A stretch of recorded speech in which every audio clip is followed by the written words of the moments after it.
Hey guys, what's going on? It's 21 Maxwell here, and welcome to episode 63 of the TNA TW series. We are just 2 weeks away from Bound for Glory, and we have another action-packed show for you.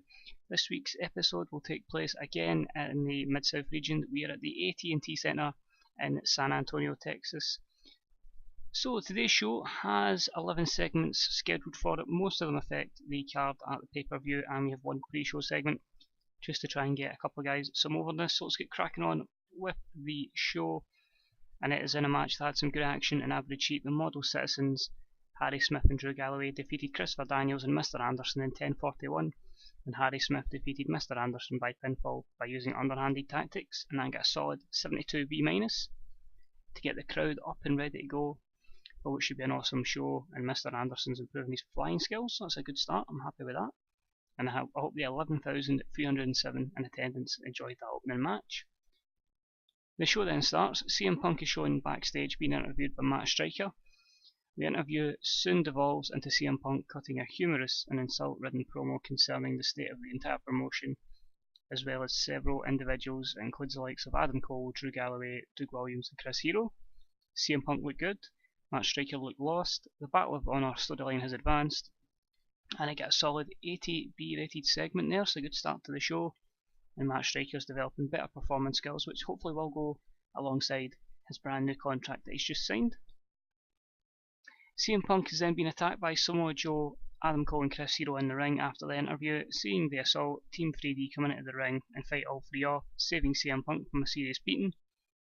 Only get a 67 C+, Brother Devon underperformed. The performance of CM Punk was good, but the Battle of Honor and the Now vs Future storylines both progress, which means it sets up our main event match, which is going to be Stone Cold has booked CM Punk, Brother Devon, Billy Ray, and they're going to be taking on Adam Cole, Samoa Joe and Chris Hero in 6-man action. And I get a 73 B- the two storylines continue, and Austin gets us another good rating, so it's already booked in.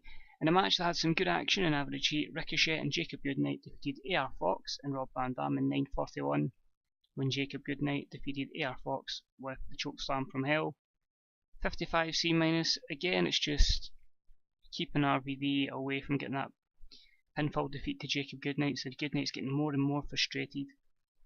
As you can see there, it helped the chill monster dude. I just thought it would be a great name for the kind of feud between them, because it sounds like something like RVD would say between them.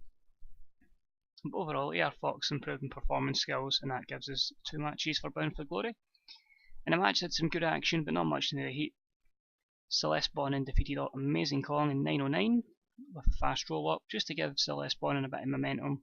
And that got a basic 48 D+. So not really any knockouts are overly over. Madison Rayne and Mickie James have a catfight. In the ring, Mickie James strips Madison Rayne to her underwear, again just to give Mickie James some momentum, taking her frustration out in Madison Rayne. That's a 66 C+. On this week's talk show, Hawkins, who wears a neck brace from an earlier neck injury, don't know why he's got that, but apparently has, confronts EC3. As the two squabble, EC3 becomes fed up and slaps Hawkins right across the face, sending Hawkins spilling out of his chair and onto the floor. He picks himself up off the floor and proceeds to go nuts, storming off his set and returning with a heavily censored verbal tirade that leaves the audience gasping. Brian Myers, or Hawkins, then grabs Austin's coffee mug and tosses the contents into EC3's face. EC3 shoots to his feet, an aggression which sends Brian Myers running off the set in terror. A stunning Stone Cold apologises to the audience and then makes a joke about his coffee. So basically we've got an interview segment here, Austin's hosting it, and it's just to properly give some heat between Hawkins and EC3, because that's going to be the big feud for the central feud for the championship. And I get a 77 B, I'm quite happy with that. Only negative was just EC3 being penalised by his manager, and then Austin penalised for his chemistry, but well, he's never really going to interact with guys like that before. In a match that had some good action and average heat, Austin Aries defeated Morrison in 10:26 by pinfall. Another good one for Austin Aries there, and that's a 61 C. Don't know why it's not getting good matches with Aries, but Morrison improves his technical, Aries improves his performance, and hopefully that gets him a bit more momentum. In a match that had some good action and average heat, Jethro defeated Bobby Lashley in 10:57 by pinfall with a swanton bomb following interference from Austin Aries. Austin Aries foreshadowed a heel turn during this segment due to his interference. The greatest man ever lived storyline advances. I'm disappointed that's only a 49D+. They really can't work together. Jethro's improving his performance skills, but it makes sense for a storyline point of view, because after it, Austin Aries calls out Bobby Lashley, who chases Austin Aries to the parking lot. After a few moments, a car screeches towards Bobby Lashley, who can't get out of the way in time. Bobby Lashley is badly hit by the car. The car stops and reveals it was Austin Aries that was driving. 67C+. Austin Aries done it for Austin Aries. Never mind The Rock. We're not going to have Bobby Lashley out for like a year like Austin was. We'll probably have Lashley come back at the pay-per-view, but it helps the storyline progress. 7 segments, we can turn him heel, and the turn is a complete success. So Austin Aries is now a fully fledged heel. So we really just have CM Punk and Bobby Lashley as our main baby faces. I'm not sure how I feel about that, but we'll see. And then your main event, and about that featured great action and average heat, Chris Hero, Adam Cole and Samoa Joe defeated CM Punk and Team 3D in 25:10. When Brother Devon was counted out after being attacked by Davey Richards. During the match we also had Eddie Edwards run in and attack Brother Devon. The two storylines progress, and ATB is really solid for that main event. Samoa Joe improves technical and performance skills, CM Punk improves flying skills and performance skills, Chris Hero improves performance skills, and Adam Cole and Rumble skills. So everybody in my main event match there has improved something, so I'm happy with that. And it adds heat to both feuds, and you know, CM Punk's not going to win. Could he be the man that takes it at Bound for Glory? I just need to wait and see. So overall, a 74B-, and that just gets the one region over.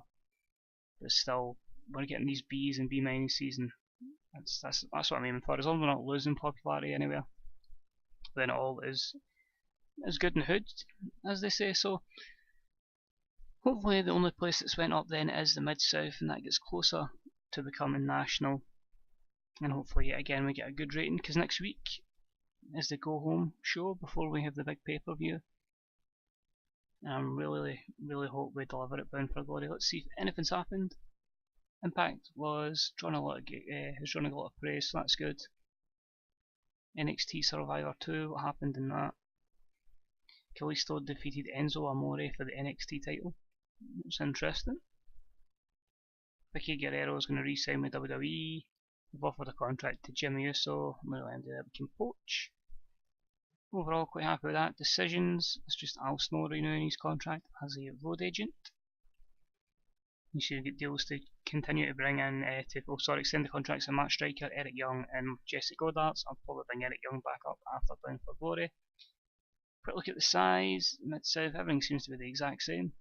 Can we please just become national?